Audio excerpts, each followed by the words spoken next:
Bien, en esta sesión, en esta, creo que última sesión, voy a tratar de hacer menos demostraciones. No va a ser como la sesión anterior donde hicimos la demostración completa, ¿cierto?, del teorema de Bourgain, que dice que, les recuerdo un poquito.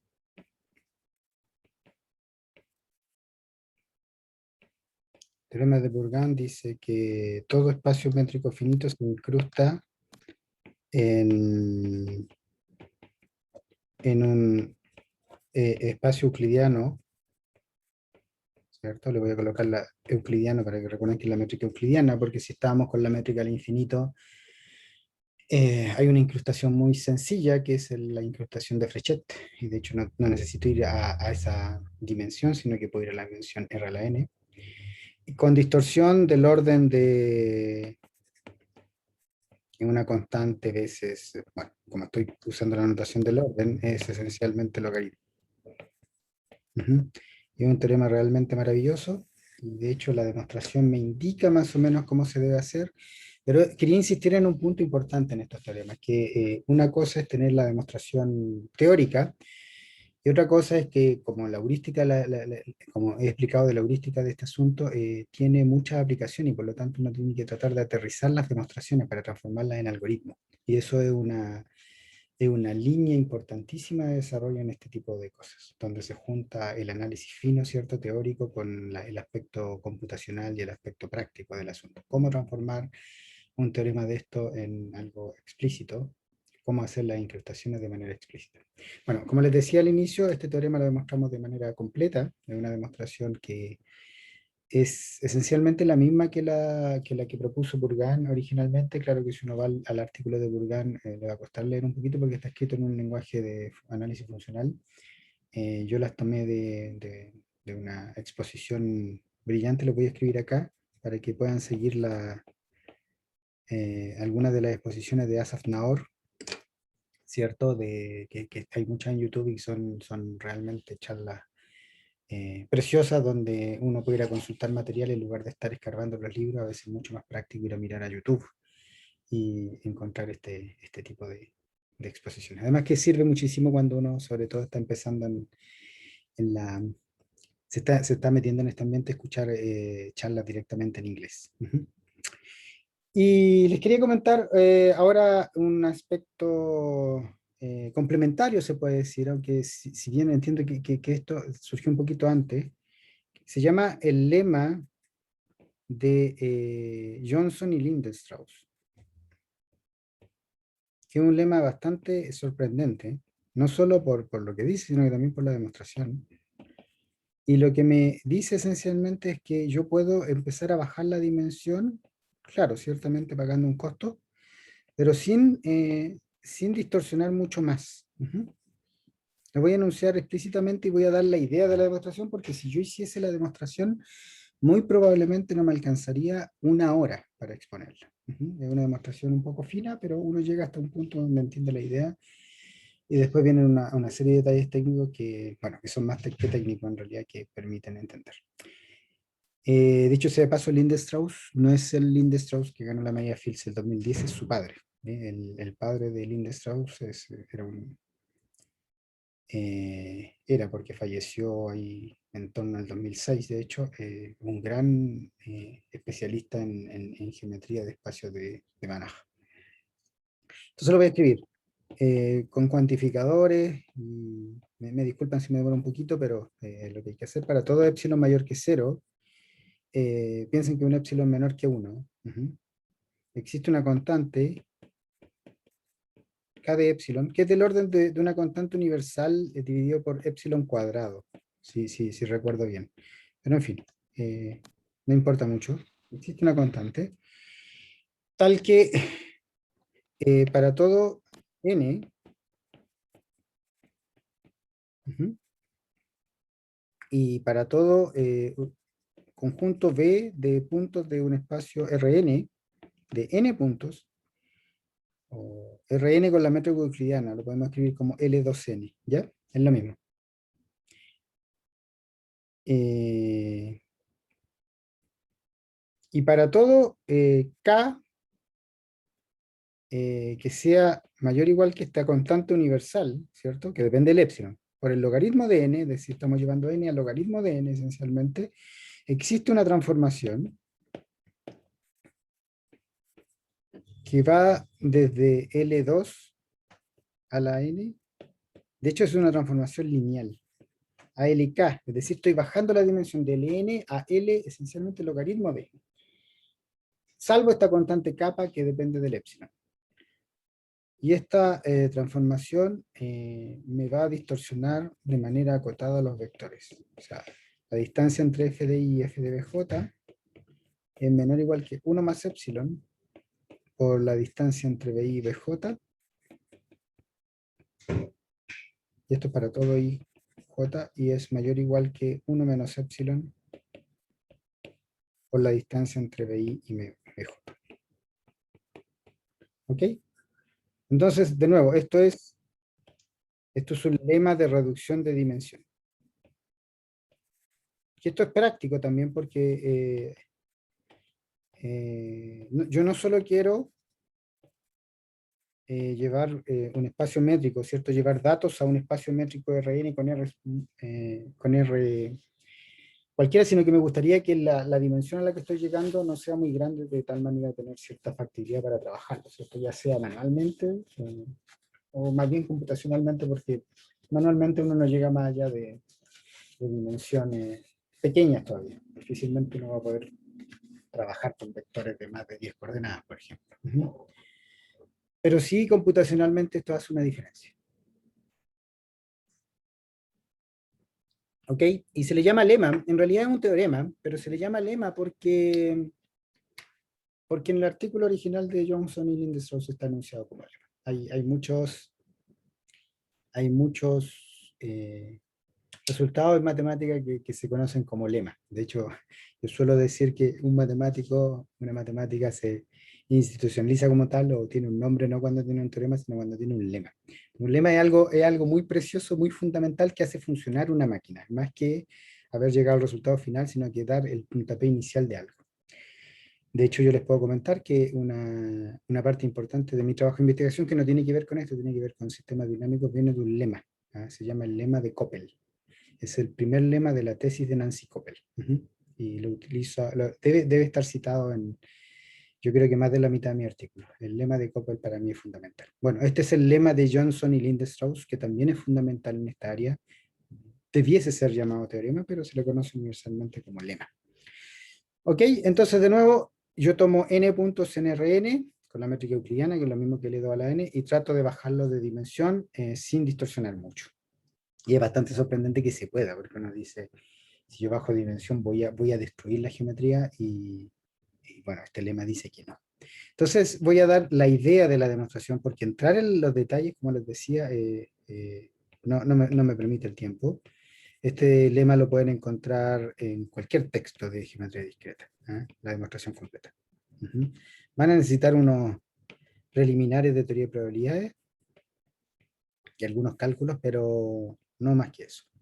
Bueno, y quería justamente insistir en la idea de la demostración, no dejarlo simplemente así como algo como un enunciado, es para que vean la importancia que tiene en este dominio el uso de argumentos probabilísticos. Cuando uno no sabe qué hacer, existe un principio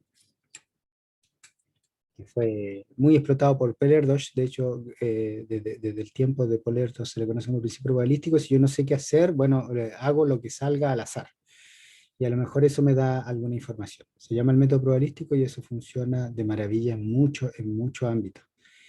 Y lo trataremos de explicar acá. Entonces, idea es construir un espacio de probabilidad. De hecho, ni siquiera lo vamos a construir explícitamente, sino que simplemente vamos a construir la variable aleatoria. Ustedes saben que eh, es mucho mejor pensar en variables aleatorias que en espacios de probabilidad cuando uno piensa probabilísticamente. Entonces vamos a construir un espacio de probabilidad omega con una probabilidad p, y bueno, y tiene el omega con una sigma álgebra, no importa, va a ser un espacio finito, así que no importa mucho qué. Y una transformación que a cada omega la envía a una transformación lineal. ¿Ok? O sea, a cada omega me lo está mandando, a cada omega, que es un punto de un espacio de probabilidad, ¿cierto? Me lo está mandando aleatoriamente a una transformación lineal que va de L de dimensión n a dimensión k. Y vamos a ver que algunas de esas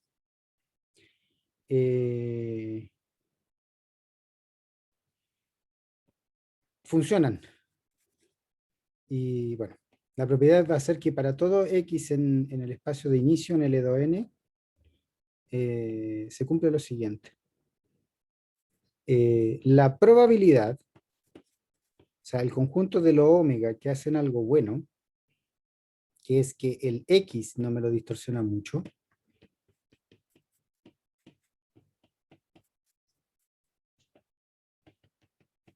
ni hacia abajo ni hacia arriba, es decir, no me lo contrae ni me lo dilata mucho. Esa probabilidad, la probabilidad de que ocurra este evento, ¿se fijan? Es un evento.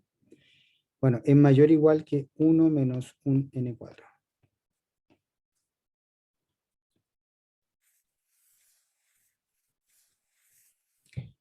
¿Ok? Entonces, de nuevo, no es que vamos a construir explícitamente la transformación T.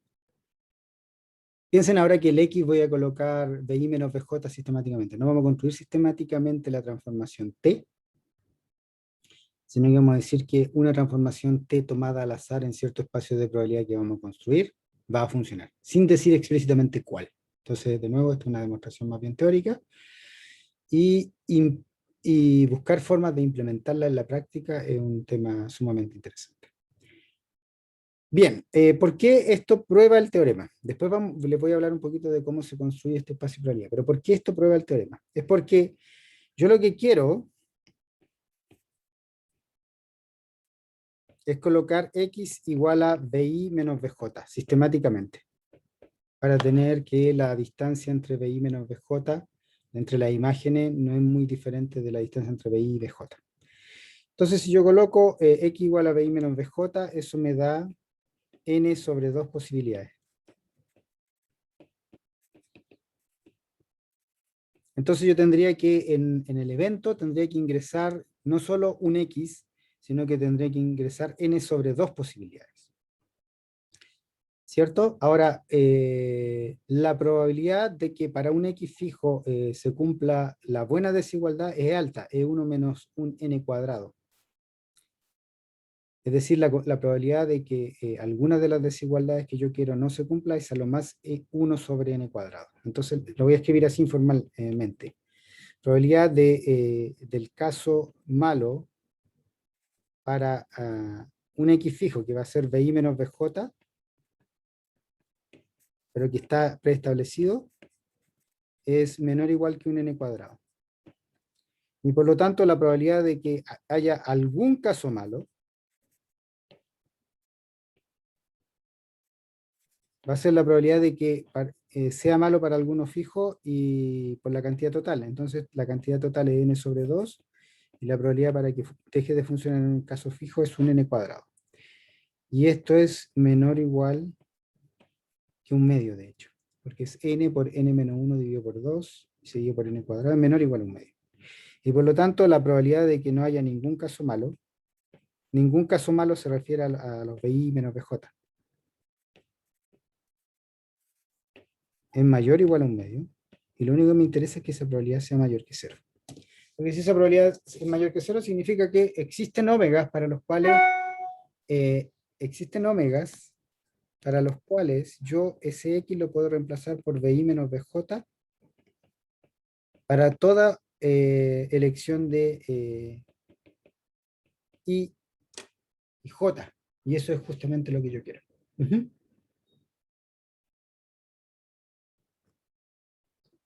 Bien, ya. Esto es la estrategia. Esto es lo que les decía, ilustra lo que se llama al principio el método probabilístico, que a lo mejor lo conocen en otro ámbito. Si no, ustedes colocan en Google método probabilístico, van a encontrar una serie de, de, de, de resultados, de ejercicios. El método probabilístico es de lo más práctico que puede haber en la matemática. Cuando uno no sabe qué hacer, uno piensa, hagamos las cosas al azar y algo nos va a decir el azar. El azar siempre tiene algo que decir. Siempre del azar sale algo. Ok, entonces si yo tuviera un espacio de probabilidad donde esta condición que ahora voy a marcar en rojo se cumpliese, voy a, voy a, voy a haber probado el, el, el resultado. ¿Ya? Y, esto es muy curioso. Voy a decir explícitamente cuáles son los TW que funcionan. O, bueno, ¿quién es W? Lo voy a decir más bien en lenguaje probabilístico. TW es una matriz, ¿cierto? Porque es una transformación lineal. Va a ser una transformación lineal que va de L2N en L2K. Y por lo tanto es una matriz N cruz K, ¿cierto?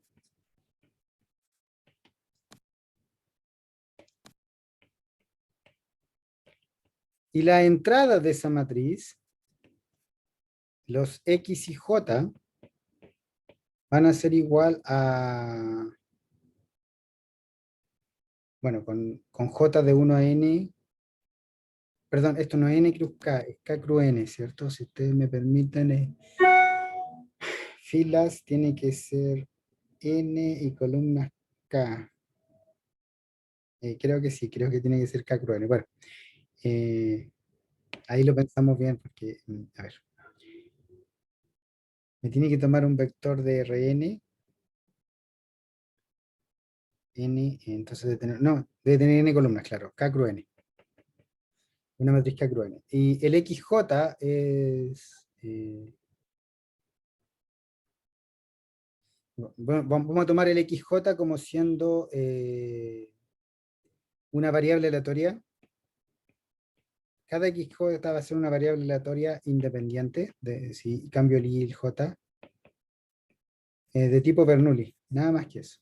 De hecho, me sirven muchas, no tiene por qué ser Bernoulli, pero la Bernoulli tiene todas las propiedades que yo necesito. Con peso un medio, un medio.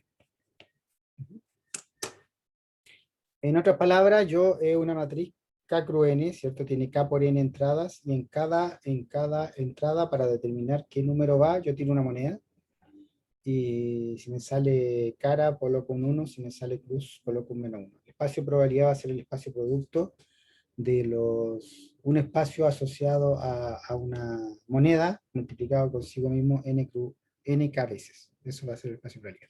Pero es mucho mejor pensarlo como una variable aleatoria. Y la matriz T omega va a ser una matriz AIJ, y el AIJ va a ser igual a este XJ.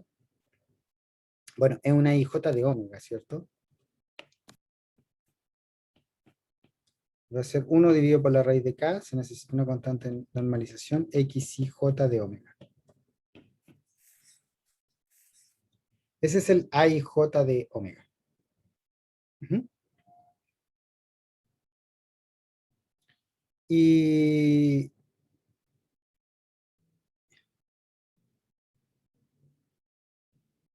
y lo que uno quiere probar es que, bueno, tomemos un vector de norma 1.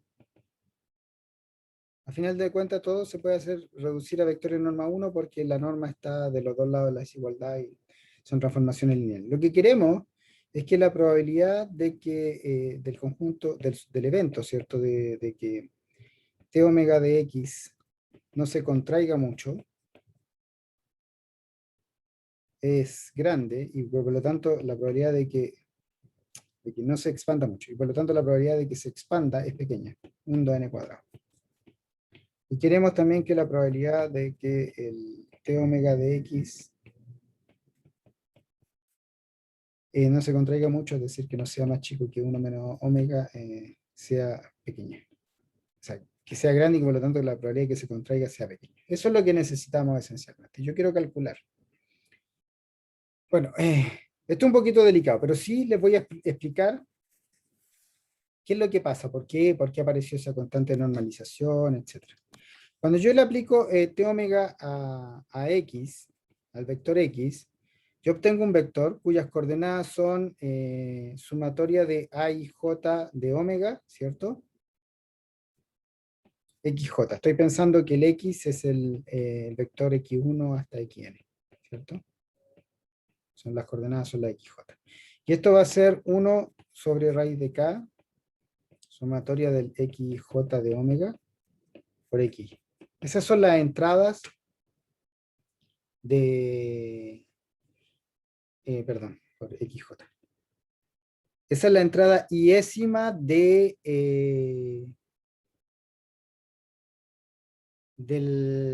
vector que resulta, ¿cierto? Entonces el t omega de x tiene coordenadas 1, 2 hasta n, y la coordenada iésima es igual a esto que tengo acá. Recuerden que el x era un vector de norma 1. Y yo quiero que el t omega de x sea un vector con norma parecido a 1. ¿Ok?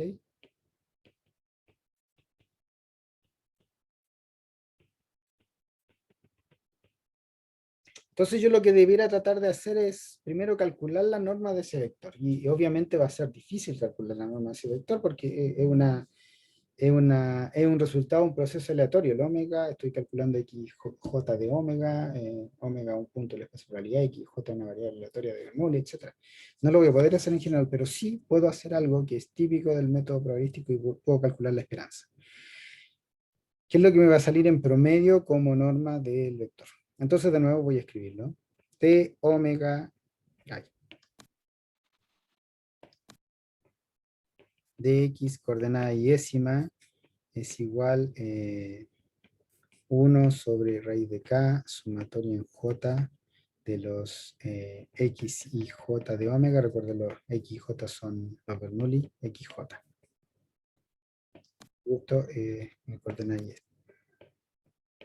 Por lo tanto, la esperanza, voy a calcular, la esperanza de la norma de t omega de x al cuadrado.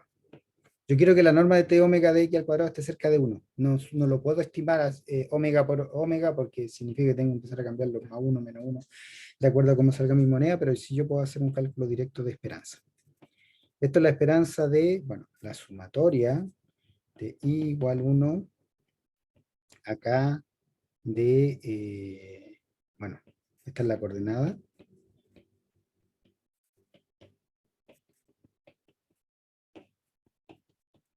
Y en la sumatoria de los cuadrados de la coordenada. ¿Ok? Bien. Y este cálculo se puede operar un poco algebraicamente porque el 1 sobre raíz de k, el k está fijo, bueno, me queda, lo puedo sacar fuera, me queda la esperanza de la sumatoria de i igual 1 acá. Eh,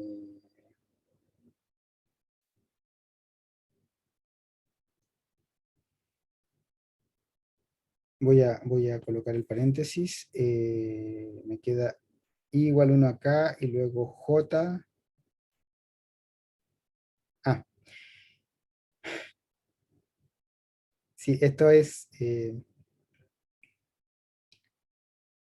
a ver, voy a hacer una flecha acá. Esto es un producto, tengo que multiplicar algo por sí mismo. Entonces, los dejo verificar esto. Esto es simplemente álgebra. Esto es la sumatoria de m igual 1 a n de x y j, x y m, xj, xm. Simplemente porque estoy multiplicando una expresión por sí misma. Y por eso tengo que introducir un índice nuevo. ¿Ok? Simplemente un desarrollo de una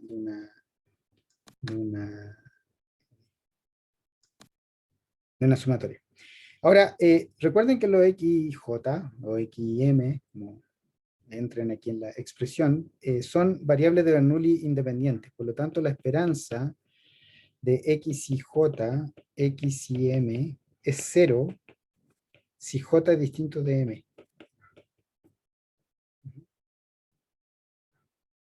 Perdón, aquí yo estoy haciendo correr mal algo. Esto no es igual a 1 acá, esto ya se fue, esto es j igual 1 a n. Eso sí. Ya, y la esperanza de una Bernoulli completa, xj al cuadrado, si quieren, es igual a 1. Y la otra es igual a 0. Y por lo tanto, la expresión que yo tengo arriba, que me simplifica, esa expresión, yo tengo que evaluarla solo cuando m es igual a j. Entonces me queda 1 sobre k, ¿cierto?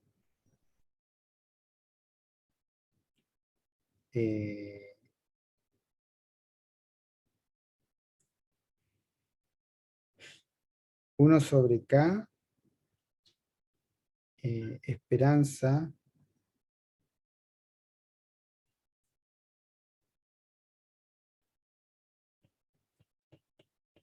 de x y j, xj al cuadrado.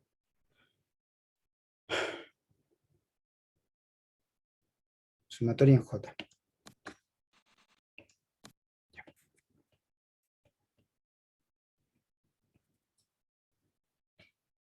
Ujú. Y, perdón, les pido disculpas, aquí hay algo mal hecho.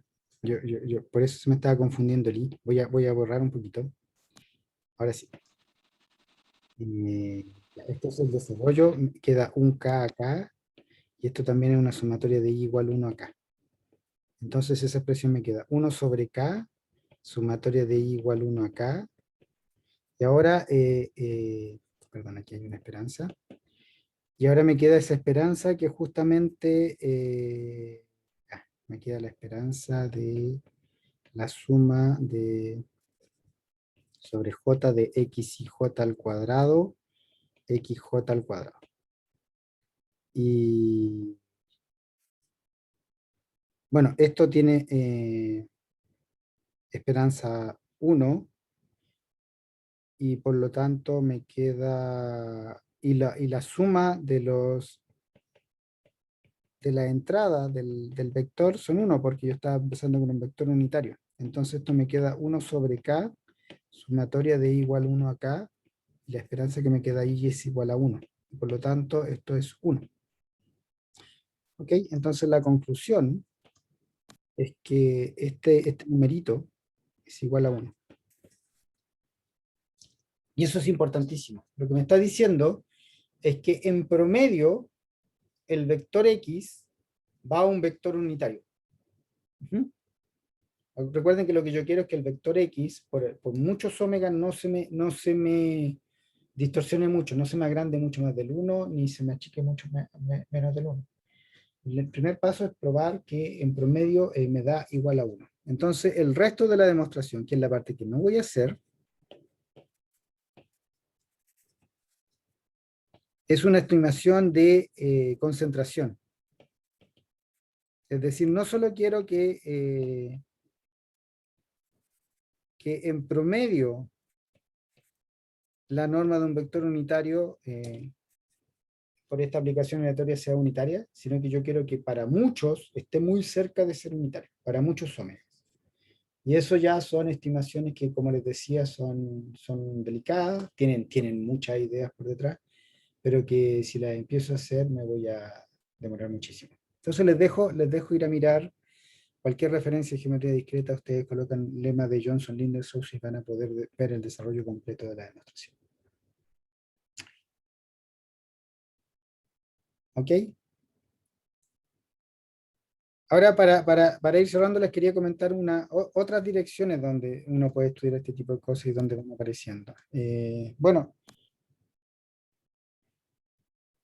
eh, a lo mejor ustedes me pueden discutir que los espacios que yo he estado mirando por ahora son finitos. ¿Y qué pasa con espacios discretos, que no son necesariamente finitos? ¿Será que se puede aplicar algún tipo de construcción sobre los subconjuntos finitos para hacer construcciones con espacios infinitos? Por ejemplo, Z2, que es lo más natural que uno puede considerar. Entonces, déjenme decirles que sí, es un lema que no es del todo fácil, pero que es razonable. Voy a dar una definición. Un espacio X, que puede ser infinito, es eh,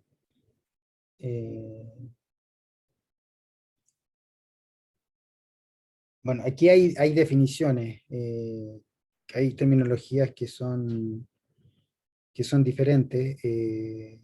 Voy a dar dos propiedades para el X sin dar el nombre. Entonces, en lugar de colocar definición, porque las definiciones cambian de texto en texto, voy a colocar sea X un espacio tal que primero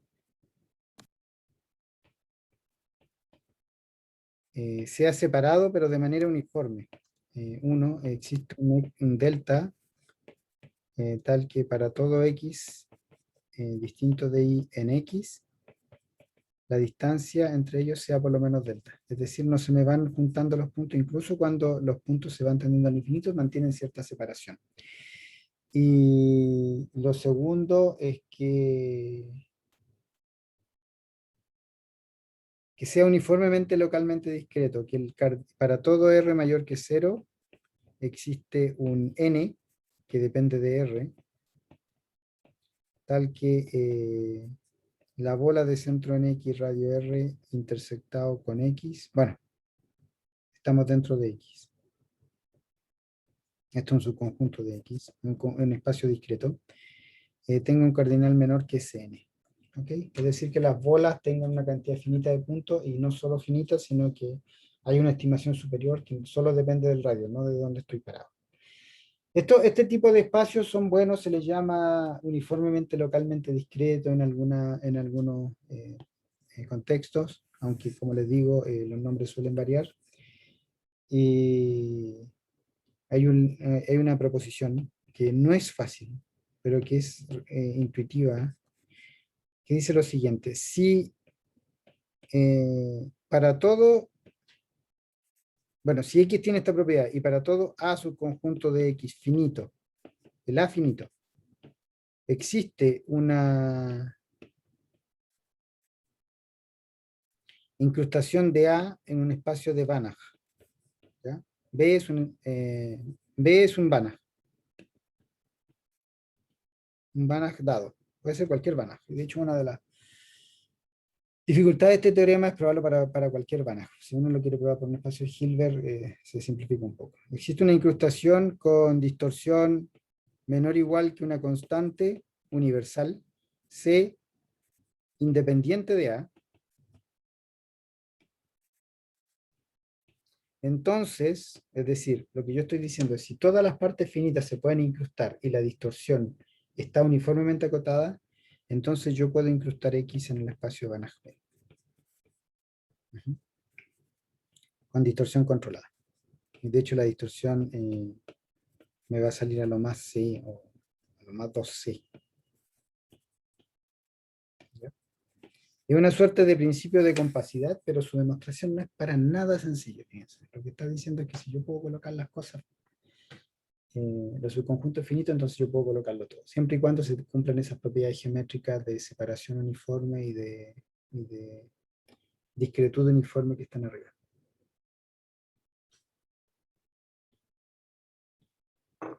Y como les digo, no es para nada elemental, pero uno lo piensa, es como una suerte de lema de argumento diagonal, digamos. Si yo puedo empezar y coloco una parte finita y después coloco otra parte finita y coloco dos partes finitas, etcétera, uno debiese arreglarla para colocar todo simultáneamente pasando una subsucesión de sucesiones, etcétera. Esto no lo voy a hacer, solo les voy a decir que si ustedes van a la referencia y lo buscan, la mejor forma de hacerlo técnicamente, esto es solo una cosa técnica, porque la idea es la que le acabo de señalar, que uno quiere ocupar una suerte de argumento de diagonal tipo Cantor y empezar a hacer las cosas y después pegar todo junto. Lo mejor es usar el lenguaje de ultrafiltros. Si ustedes lo conocen, excelente, si no, bueno, lo estudian porque la verdad es que es muy útil en ciertos ámbitos y se suele no usar, suele quedar como una cosa así, una extrañeza, ¿cierto? En los cursos de topología, porque me enseñan los filtros, los ultrafiltros. Los ultrafiltros tienen una cosa preciosa, es que todos los ultrafiltros en un espacio compacto convergen. Y eso es una cosa formal que me permite evitar esto de andar pasando a subsucesiones de subsucesiones de subsuceciones de subsuceciones y hacer que las cosas converjan. En el ultrafiltro está todo. toda sucesión acotada converge a lo largo de un ultrafiltro. Para los que estudian un ultrafiltro se van a acordar de eso. Que es una cosa extraña que a uno le cuesta meterse en la cabeza al principio, pero es porque los ultrafiltros cuesta metérselo en la cabeza. ¿Ya? Recuerden que, de nuevo, para los que estudiaron un ultrafiltro nene no es fácilmente describible. De hecho, no es describible en ciertos lenguajes lógicos, pero existen y son sumamente útiles para evitarse ese problema del paso a subsucesiones. En fin, les dejo esto porque también este tipo de resultados los van a encontrar en cualquier texto de geometría discreta e incrustaciones y van a ver que muy probablemente van a usar el lenguaje de ultrafiltros para probarlo. De hecho, quería insistir en esto. No solamente esto se aplica para incrustaciones que sean bilipsis, yo aquí me he concentrado en esa noción, pero existen otras nociones de incrustación, a lo mejor no es bilipsis, pero que tenga un control por arriba y por abajo, es decir, los puntos no se me dilaten mucho y no se me contraigan mucho, pero ese no dilatación no tiene por qué ser lineal respecto a la distancia original. ¿Ah? Puede ser una función que sea más débil que lineal. Eso es lo que se llama en inglés coarse embeddings, o incrustaciones groseras, digamos. Y este tipo de proposición sigue funcionando. Existe una noción que es muy útil, que es la noción de cuasi isometría. Es muy útil en teoría de grupos, de hecho. Es la buena noción. Les voy a decir que es una cuasi isometría. Cuasi isometría es algo que es Lipschitz salvo un error. Entonces yo tengo una transformación, bueno, hay distintas, de nuevo, definiciones, dependiendo del autor, pero esencialmente algo, una transformación que va de un espacio en otro, o equivalencia cuasi isométrica, lo que estoy definiendo en realidad. Y cuasi isometría es solo la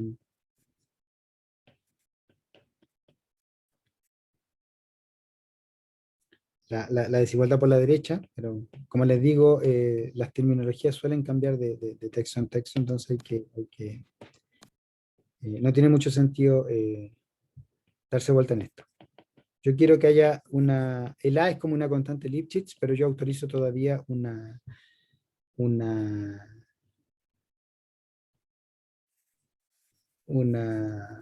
error. Un error, o sea, se me puede agrandar o se me puede achicar. Estos errores van a ser importantes cuando los puntos están cerca, pero cuando los puntos están lejos dejan de ser importantes porque ya la distancia es grande, así que ahí no hay mucho problema. Es una muy buena noción, muy explotada por Gromov y gente en teoría de grupos que se dieron cuenta que esta es la buena noción más que ser Bilipschitz. Recuerden que los de Bilipschitz aparecían naturalmente en teoría de grupos porque si mira el grafo de Cayley, el grafo de Cayley, si bien depende del sistema de generadores, si yo hago cambio de sistema de generadores, bilipschitzianamente no cambia el comportamiento del asunto.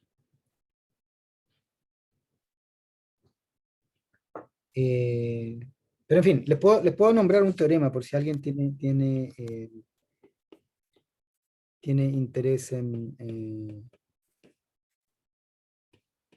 la parte más de teoría de grupos. Es un teorema muy bonito de Tulia Dimas, es la tesis de Tulia Dimas de hace unos 10 años ya, que es súper importante, que existen grupos que son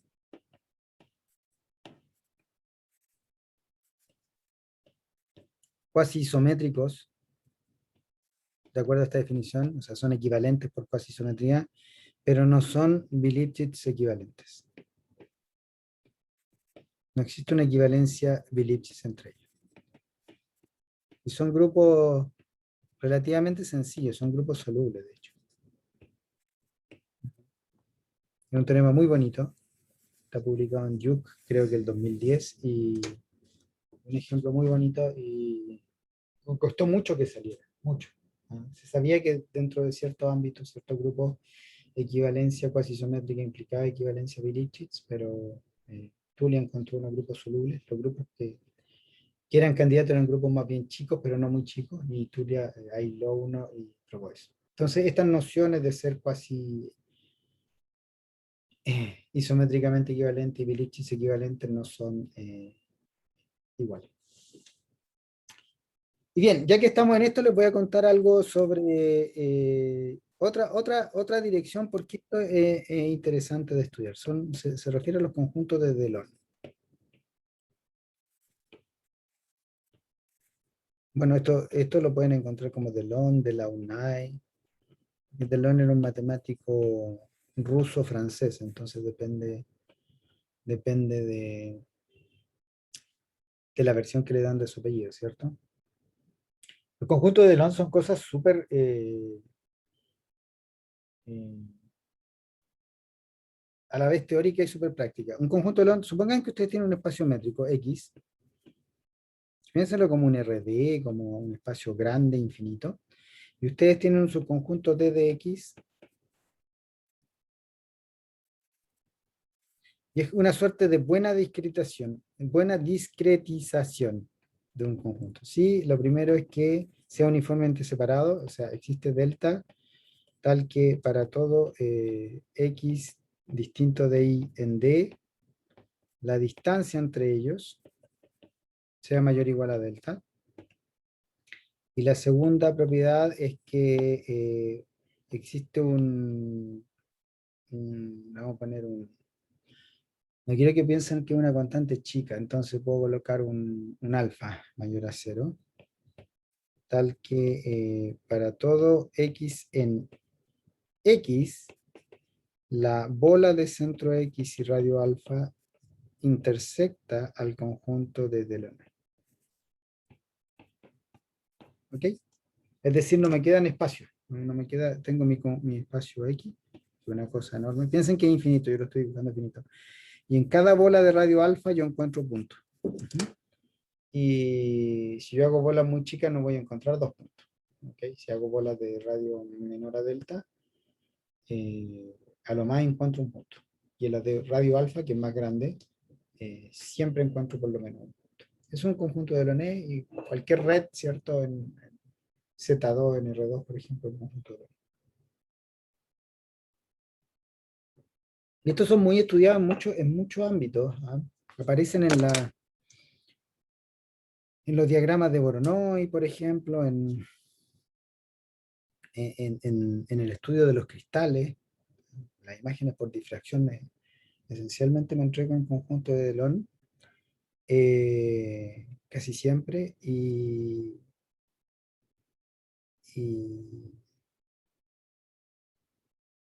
y en la práctica entender su geometría es súper interesante. Ya que estamos en el siglo XXI, piensen en las antenas de telefonía celular. Las antenas son, bueno, esto tiene que ver con las triangulaciones Voronoi. Voy a tratar de hacer un dibujo.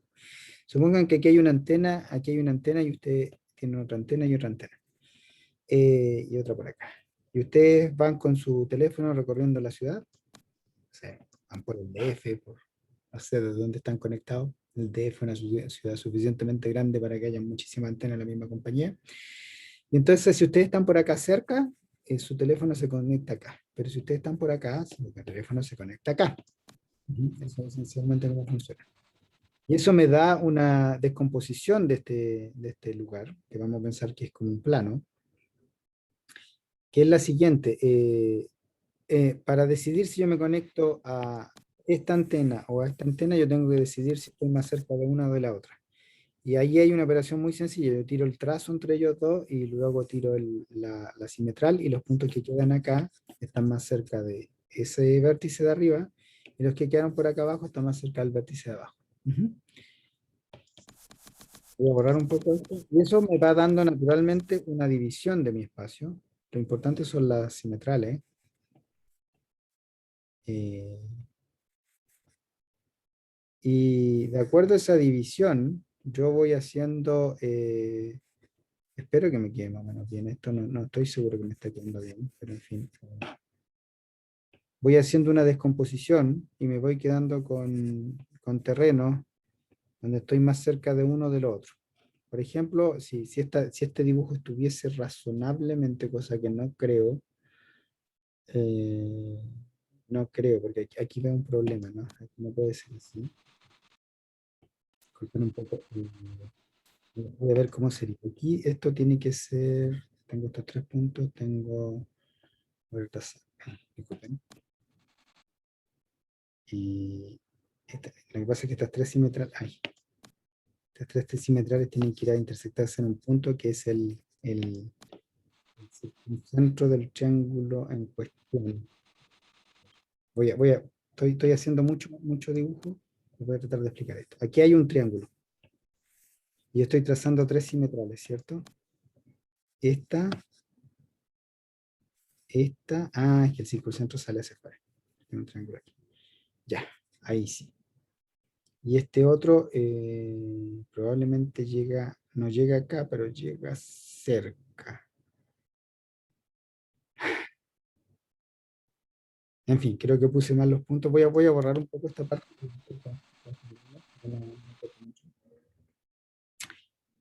Aquí yo tengo, voy a hacer un caso más sencillo, que sí me va a resultar. Tengo una descomposición, supongo que tengo tres antenas. Entonces aquí estos tres tienen que ir acá. Y tengo tres regiones. En esta región es mejor que me conecte a la antena que está ahí, en esta región a la antena que queda ahí y en esta región a la antena que queda ahí. Entonces los conjuntos de puntos naranjos tienden a ser discretizaciones de mi espacio, son como conjuntos de la ley de la ciudad.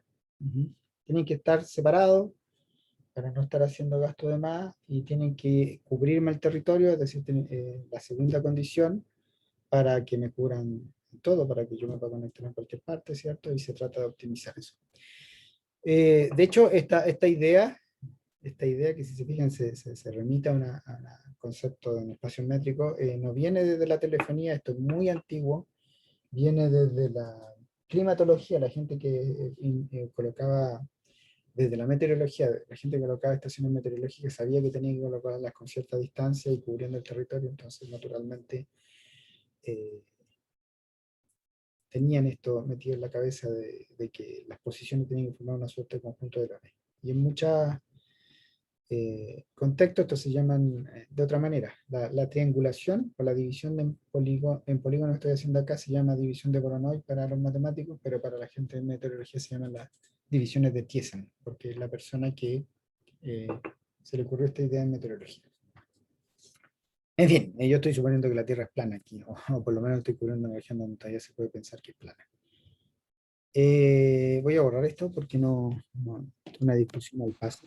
Simplemente mostrar que la idea de es natural. Y esto me sirve para discretizar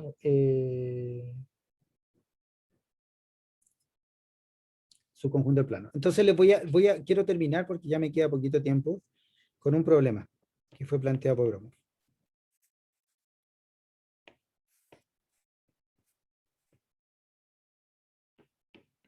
Supongan que ustedes tienen un subconjunto D de R2 de Delaunay.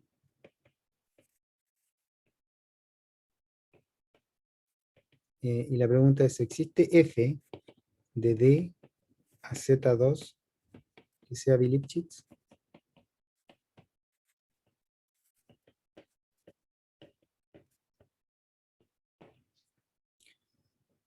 Ok, y la respuesta, bueno, Gromov ya lo conjeturaba.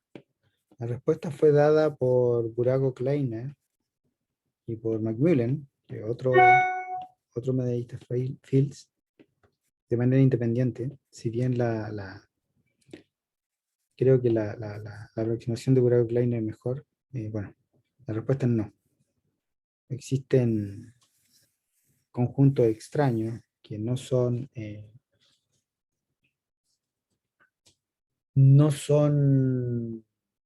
Bi-Lipschitz equivalentes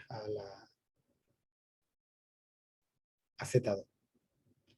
Es un bonito ejercicio probar que si yo tengo un Delaunay de la recta, es Bi-Lipschitz equivalente a Z, pero ya en Z2, ya en R2 es diferente el asunto. Y a partir de R2 va a ser diferente, R3, R4, etc. Pues ya construir esto es difícil. Hay muchos trabajos al respecto que son posteriores a esto. Simplemente les quiero dejar un problema que siguen abierto, que a mí me gusta y que se pueden entusiasmar, estudiarlo, etc. Los ejemplos de Burago, Kleiner, Macmillan, y que de hecho nosotros, lo voy a escribir aquí con María Isabel Cortés, nosotros retrabajamos de manera un poco más explícita, porque, de nuevo, la prueba de Burago, Klein y McGill era existencial y nosotros damos ejemplos explícitos de conjuntos que hacen eso. Pero hay una familia de conjuntos que es súper interesante, súper natural, conjunto de Loné, y para los cuales el problema no se conoce la respuesta. Se llaman los conjuntos de corte y proyección, Cut and Project. ¿Qué es un corte y proyección? Lo voy a ilustrar en el caso malo, en el caso torpe, porque es el caso en que sabemos resolver el problema, pero simplemente es porque no puedo hacer el dibujo en una dimensión más. Piensen en Z2. ¿Ok? Tengo mi red en Z2. Y voy a trazar una línea que pase por el origen con una pendiente dada. Quiero que no pase por ningún punto de Z2. Eso significa, equivalentemente, colocar una línea con una pendiente irracional. Por ahí. Una pendiente irracional. Y en torno a esa línea yo me voy a dar un cierto espesor. ¿Ok? Entonces me va a quedar como una suerte de franja. Algo como una pequeña franja.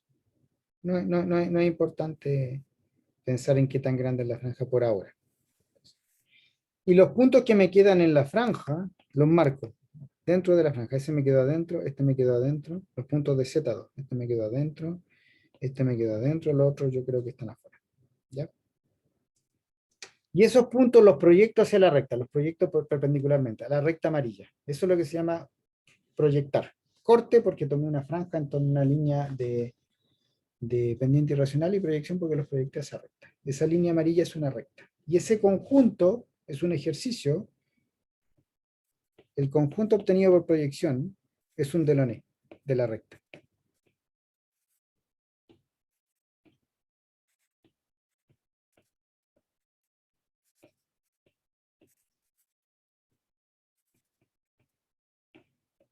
Uh-huh. Eso es un bonito ejercicio, ¿no? Es porque la recta tiene pendiente irracional. Ok, es un Delaunay de la recta, entonces en términos de este problema no me va a servir para nada, porque como les dije, otro ejercicio dice que todo Delaunay de la recta es equivalente a Z. Pero quiero que se vayan de este curso pensando, wow, ¿qué pasa si yo hago la misma construcción, pero ya no en el plano, sino que en el espacio? Entonces, en el espacio voy a colocar, la recta amarilla va a dejar de ser una recta, va a ser un plano. Y ese plano va a tener una inclinación irracional, de tal manera que no pase por ningún punto. Voy a tomar ya no va a ser una franja, sino que va a ser una suerte de, como de superficie en torno al plano, uniforme, y los puntos de Z3 que me quedan en eso se van a proyectar al plano. Eso me va a dar un conjunto de Delon, del plano. Bueno, para ese tipo de conjuntos no se sabe si siempre el conjunto de Delon que me aparece es equivalente Bilichis o no a Z2. Eso es un problema abierto y un problema súper interesante porque es probable que la respuesta dependa del ángulo de inclinación del plano. Ustedes saben que los ángulos no se comportan igual. Existen ángulos de tipo Liouville, ángulos de tipo Diofantino. Los de Diofantino tienden a ser mejor en términos de propiedades. Los Liouville tienden a tener más libertad, ¿cierto?, para crear propiedades extrañas, etc. Y muy probablemente existen condicionantes a ese respecto que hagan que la respuesta sea positiva o negativa en alguna dirección. Ajá. Y bueno, estamos en un contexto de un plano en el espacio, entonces no es que haya un ángulo de inclinación, en realidad son dos ángulos de inclinación, entonces uno debería poder no solo pedir una propiedad sobre cada uno de los ángulos, sino que también una propiedad compartida entre ellos. En fin, los dejo con ese problema porque la verdad es que es un problema, la gente le ha metido mano a ese problema y ha quedado atascada en hacer varios cálculos y en tratar de dar una respuesta. Es muy probable que existan conjuntos de Delon de corte y proyección que no sean Bilichi equivalente a Z2, pero nadie lo ha podido construir. Bien, voy a parar la grabación acá. Muchas gracias.